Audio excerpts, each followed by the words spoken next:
There is something about your Adventist fires, local fire chief Weeks remarked. He had fought 2 Adventist fires with his success score being 0. He also said that the water poured on acted more like gasoline. Ellen White had warned the review that they were on dangerous ground and was not surprised when she heard of the fire on December the 30th, 1902. In 1901, she had written to the managers of the review and said, "I have been almost afraid to open the review, fearing that God has cleansed the publishing house by fire."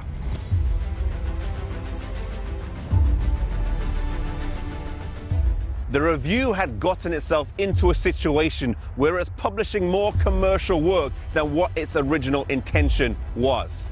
It had come a long way since the early days in Paris Hill, Maine, and the times of extreme sacrifice in Rochester, New York. It was now a huge institution, the largest printing press in the state of Michigan. On that day, though, nothing could stop the fire destroying the 40,000 square foot building, with only the West Building that housed the General Conference offices and book and bank depositories left standing. The review had on press at the time a book by Dr. John Harvey Kellogg entitled The Living Temple. This book had pantheistic strains throughout and would have caused much harm to the review if published. The book marked a significant shift in the philosophy of Dr. Kellogg, who had started out with such great promise and was one of the leading doctors in America. Dr. Kellogg had become controlling and dictatorial and was increasingly difficult for the church leadership to work with. Earlier that year, on February the 18th, the sanitarium suffered a fire. Was it an accident or something bigger than that? A warning for Dr. Kellogg to get back on track. The review had decided to relocate completely to Washington, D.C., in line with the new council that so many institutions should not operate in one area. Despite the warning not to rebuild a large institution, Dr. Kellogg not only rebuilt but doubled it in size. From 106 patients in 1866 to over 7,000 by 1906, it was a huge institution. Unfortunately, Dr. Kellogg would end up leaving the church, being disfellowshipped in 1907 during some turbulent times for our church. He refused to let go of the pantheistic ideas in the book The Living Temple, and also some of his medical practices started to become questionable.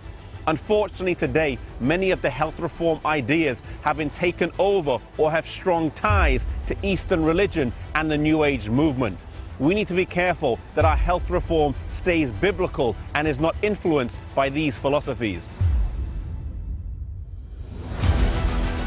When John Harvey Kellogg broke away from the church, to some people it looked like the church would fall.